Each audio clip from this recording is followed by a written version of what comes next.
Assalamualaikum warahmatullahi wabarakatuh. Kelompok kami akan menjelaskan kinesiologi dan biomekanika dalam olahraga renang, yaitu khususnya gaya dada. Sebelum kita memulai kegiatan, alangkah baiknya kita melakukan pemanasan terlebih dahulu agar terhindar dari cedera atau hal-hal yang tidak diinginkan selama melakukan kegiatan.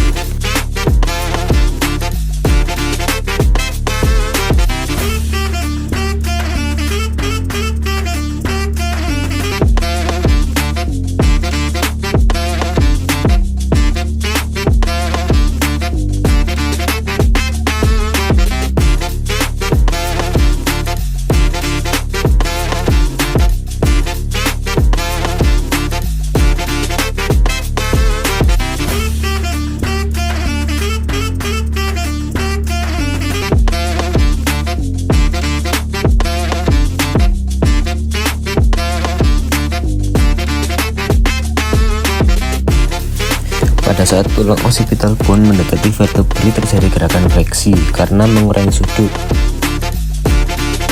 dan otot yang terlibat diantaranya adalah trapezius, infraspinatus muscular, rhomboid major muscular, dan latissimus dorsimuscular, dan lain-lain. Dan sendi yang mempengaruhi adalah sendi putar.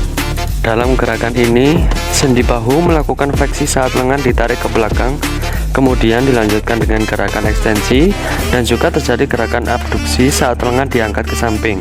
Dilanjutkan dengan adduksi saat lengan ditarik ke bawah.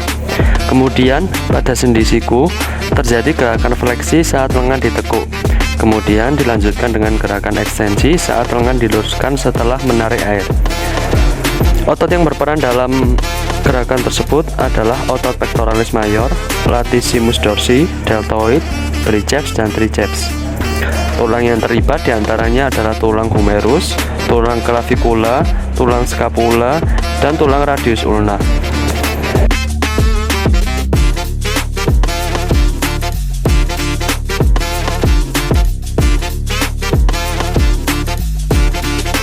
Otot dada dan perut diantaranya adalah otot rectus abdominis, kemudian ada otot obliquus, yang terakhir ada otot serratus anterior.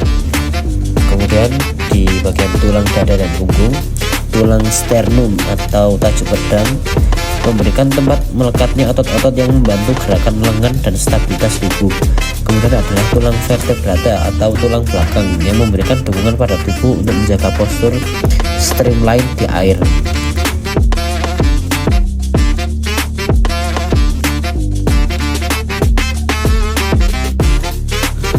Pada bagian kaki, sendi lutut terjadi gerakan fleksi saat kaki ditekuk saat menendang.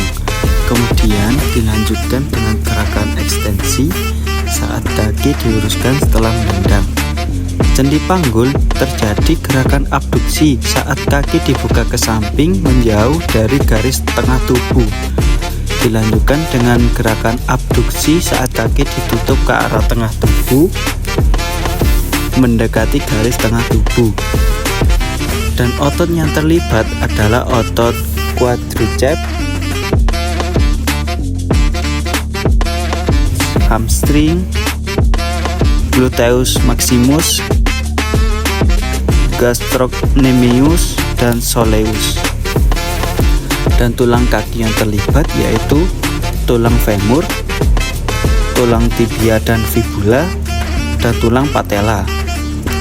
Dan tulang pergelangan kaki dan telapak kaki yang terlibat yaitu tulang tarsal, metatarsal, dan falang. Dan tulang-tulang ini bekerja sama dengan otot dan sendi untuk menghasilkan gerakan efisien dalam gaya dada. Otot-otot yang terlibat: gastrocnemius, soleus, tibialis, posterior fibularis longus, dan brevis, yang berperan dalam gerakan fleksi plantar dan inversi eversi.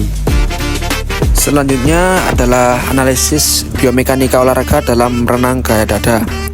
Yang pertama ada gaya dorong. Gaya yang mendorong tubuh maju dihasilkan oleh gerakan tangan dan kaki.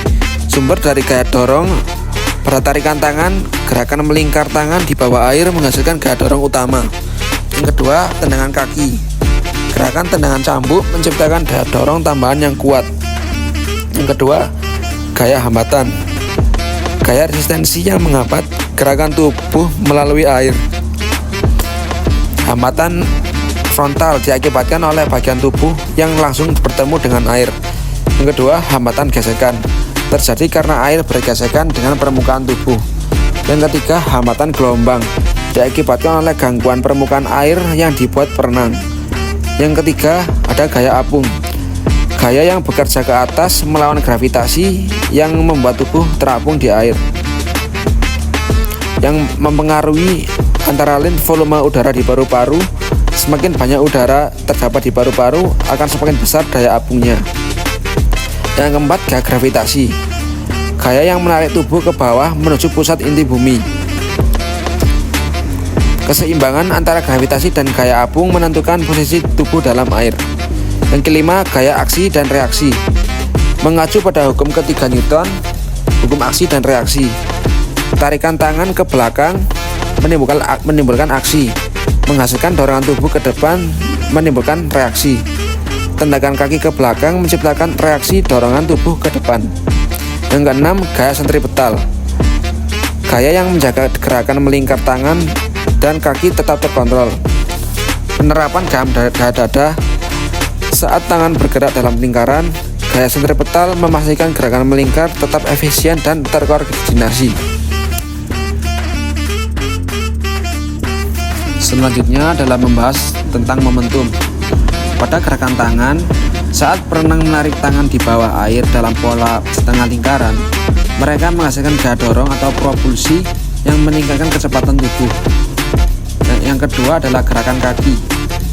Tendangan kaki dalam renang gaya dada melibatkan gerakan melingkar yang memerlukan kekuatan dan kontrol untuk menghasilkan dorongan yang efektif.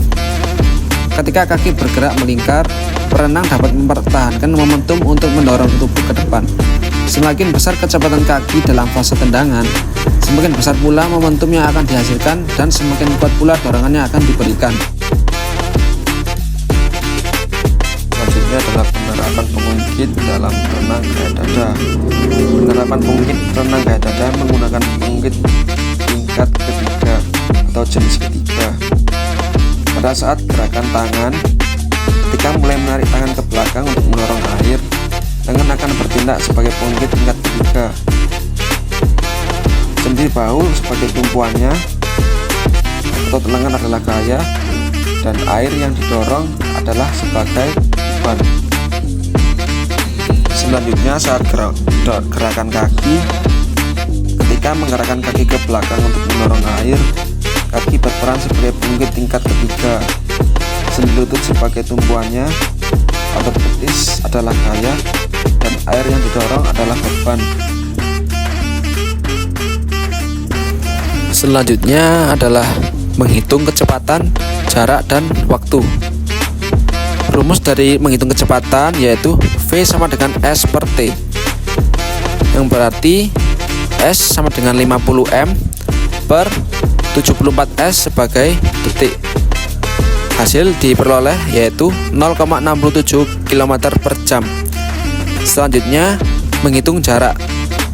Rumus dari menghitung jarak yaitu S sama dengan V kali T, sama dengan V sama dengan 0,67 km per jam dikali T yaitu 74 S second. Diperoleh yaitu 50 meter. Yang ketiga yaitu menghitung T atau waktu dengan rumus T sama dengan S per V, sama dengan S yaitu 50 M per V yaitu kecepatan yaitu 0,67 km per jam, sama dengan 50 M dibagi 0,67 km per jam diperoleh 74,62 second. Dan yang ketiga yang keempat, menghitung momentum. Menghitung momentum menggunakan rumus P sama dengan M kali V, di mana M adalah berat massa tubuh, yaitu 69 kg dikali V yaitu kecepatan sebesar 0,67 km per jam diperoleh 46,23 kg per meter per second.